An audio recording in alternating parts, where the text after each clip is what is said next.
संबित पात्रा जी, आपने सुना असदुद्दीन ओवैसी कह रहे हैं अगर ऐसे ही हम लोग ये ऐलान कर दें कि पीएम के घर के बाहर जाकर हम नमाज पढ़ेंगे तो आप लोग सख्त कदम उठाएंगे। क्या आप लोग नवनीत राणा के साथ जो आज खड़े दिख रहे हैं इसमें चूक हो गई है? क्योंकि कोर्ट ने भी फटकारा है। अब सवाल है ये कि आप उद्धव ठाकरे कह रहे हैं हनुमान चालीसा पढ़ना है तो घर में पढ़िए, बाहर निकलिएगा तो दादागिरी उतारना हमें आता है। संबित जी।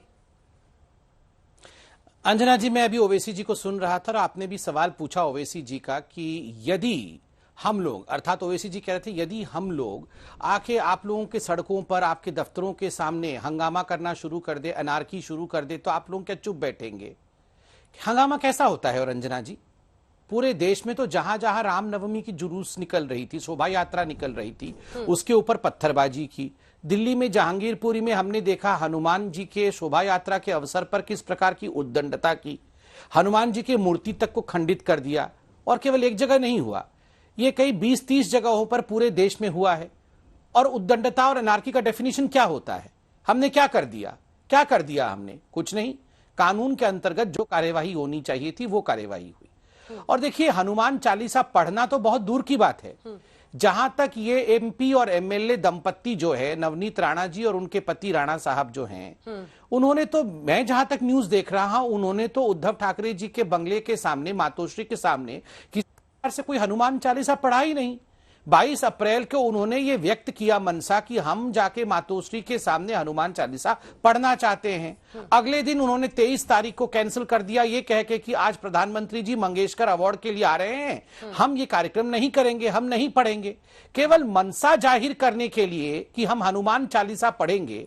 आप देशद्रोह का कानून किसी के खिलाफ जिसमें उम्र कैद हो सकती है, मगर आप अगर हनुमान चालीसा पढ़ने मात्र का मनसा रखेंगे तो आपके ऊपर उम्र कैद की सजा हो सकती है। मगर देश के भिन्न भिन्न जगहों पर आप लाउड स्पीकर, हाँ, बिल्कुल बिल्कुल, आपको मौलवी साहब आपको बोलने देंगे, अभी रुक जाइए जरा, मैं मौलवी साहब मैं कंप्लीट कर लूं, फिर आप बोल दीजिएगा। झूठी बात बता रहे हैं, अंजना जी जरा मौलवी साहब को बोलिए, मैं बोल लूं उसके बाद बोलेंगे।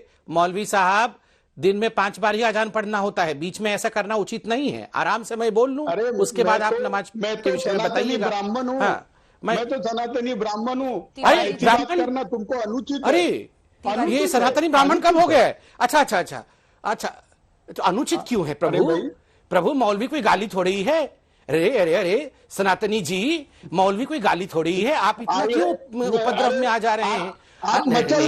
मौलवी तो बहुत, अरे आपको मैंने कितने बड़े, अरे मौलवी साहब शांत, मौलवी तिवारी जी शांत, मैं पूरा कर लूं मौलवी जी, उसके बाद आप रुष्ट होइएगा।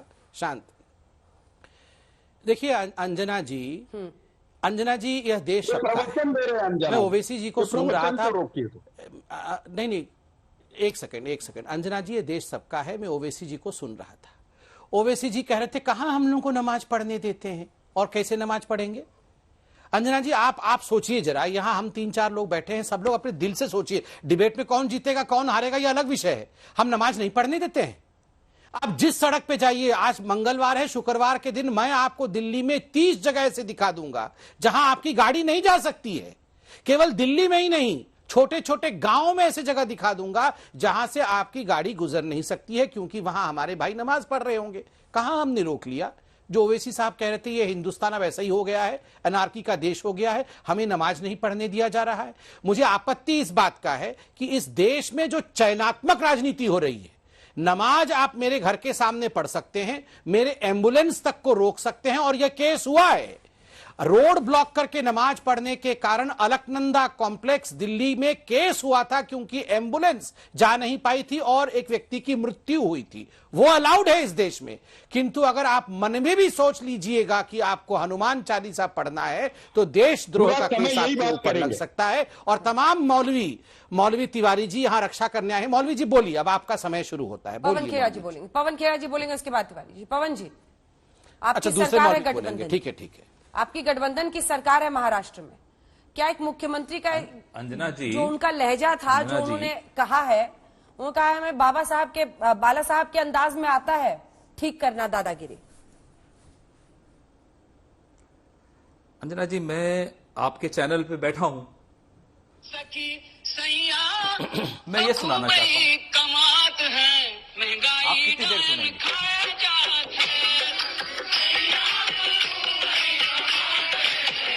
पूरे प्रोग्राम में अगर यही सुनाता रहूं तो आप भी रोकेंगे मुझे?